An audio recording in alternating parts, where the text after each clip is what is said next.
Peppa Pig is a true phenomenon of children's TV, and even after more than 2 decades on air, the cartoon still holds secrets that no one has been able to explain to this day. Do you know all of them? One of the biggest mysteries of all involves precisely one of the most beloved characters, Susie, the little lamb who has been Peppa's best friend since she was a baby. Despite being such a present and important figure in the story, one thing has always drawn attention. Never, in any episode, has there been any sign of Susie's dad. No lines, no photos, not even a mention of his name. And that's very strange, especially since Peppa and Susie have been friends since they were babies. And this friendship between them comes from family. After all, both their mothers are great friends. So how is it that Mummy Pig has never commented absolutely anything about Susie's dad if they've known each other for so long? With that, it's impossible not to wonder, who is Susie's dad after all? Does he exist? Did he leave? Is he someone who has already appeared without us noticing? The truth is that so far, this is one of the biggest unresolved plot holes in the entire series. And there are many more mysteries happening in Peppa Pig. So get the couch ready. Subscribe to the channel because this is going to go on for a while. Another Zigzag channel is starting now. Everyone who watches Peppa Pig already knows that Madame Gazelle is probably a vampire, even if the creators have never officially confirmed it. But just put the clues together to realize her age is undefined. She keeps talking about things from the past as if she was there, and she never seems to age. And the closer we look, the more mysteries appear around this enigmatic character. One of them is simple, but very curious. What is Madame Gazelle's real name? Because let's face it, Madame is no one's name. It's just a title. And Gazelle is her species. But not even in the episode where we discover she once had a rock band with her 2 sisters does the series reveal this name. The band, by the way, was called Rock Gazelles. And in the episode where the children draw their families, we discover that her sisters are named Greta and Gretel. Even so, Madame herself remains nameless. Until, in a special farewell episode, one of her sisters calls her by an affectionate nickname, Gigi. This indicates that her name probably has 2 G's, the second clearly being from Gazelle. But what about the first? Since her sisters have names starting with G, it's very likely that hers follows the same logic. Perhaps it's something like Giselle, Gwen, or even Geraldine. The truth is that for now, the first name of the most mysterious teacher in the series remains a secret. But what if one day Peppa accidentally spills it? As the episodes of Peppa Pig went on, it became clear that the pig's family is much larger than it seemed at first. Besides Peppa, George, Mummy, and Daddy Pig, we also met the maternal grandparents, Grandpa and Granny Pig. But there's an interesting detail. In the episode Sparkly Horse, we discover that Mummy Pig has a sister named Dottie, who lives far away and sends a gift for her niece and nephew to play with. And yes, Dottie is a shortened form of Dorothy, a very common name. But then comes the mystery. Why have we never seen a photo of Auntie Dottie at her grandparents' house? The answer might be hidden in the episode Grandpa's Computer, when we go into Grandpa Pig's closet and see an old black and white photo.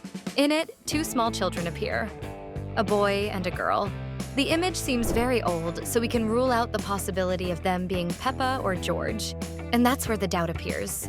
Who are these 2 children? If one of them is Auntie Dottie, who would be the boy next to her?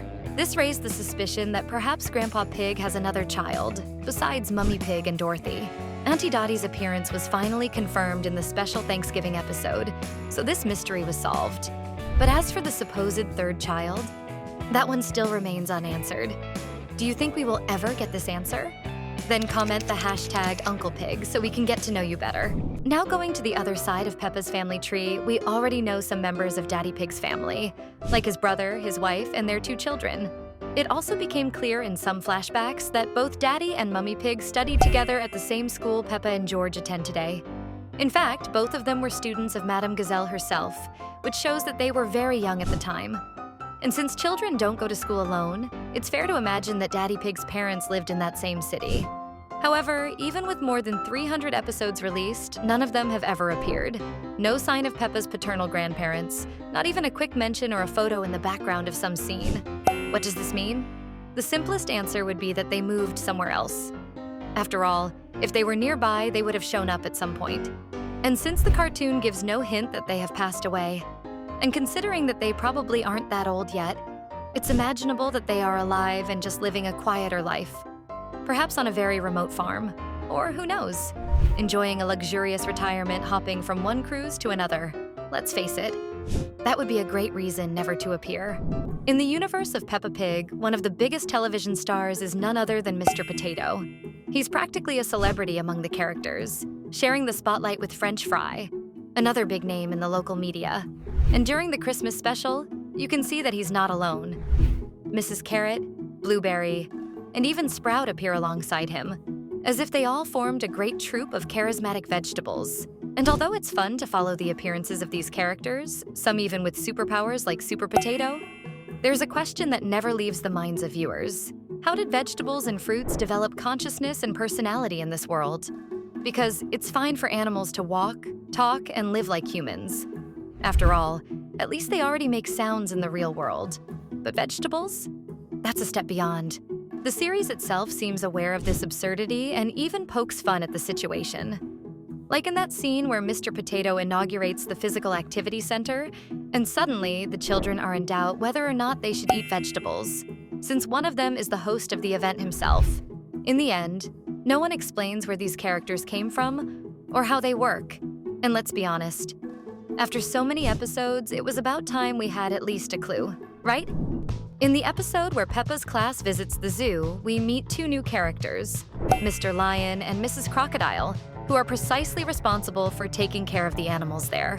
The children, as always, are not bothered by this at all. Madame Gazelle, on the other hand, is visibly uncomfortable with the presence of these predators, which suggests that she knows exactly the kind of danger they could pose if they wanted to.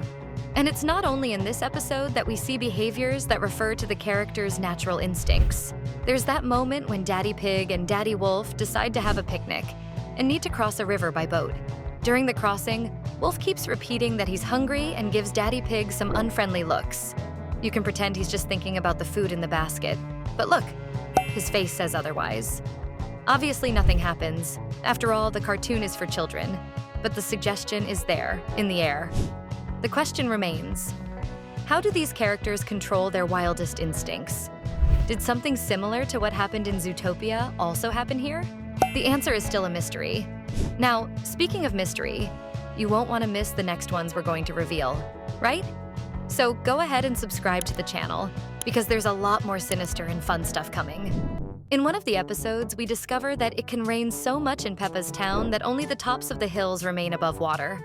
But have you ever stopped to think about what happens to the rabbit family's house in this type of situation?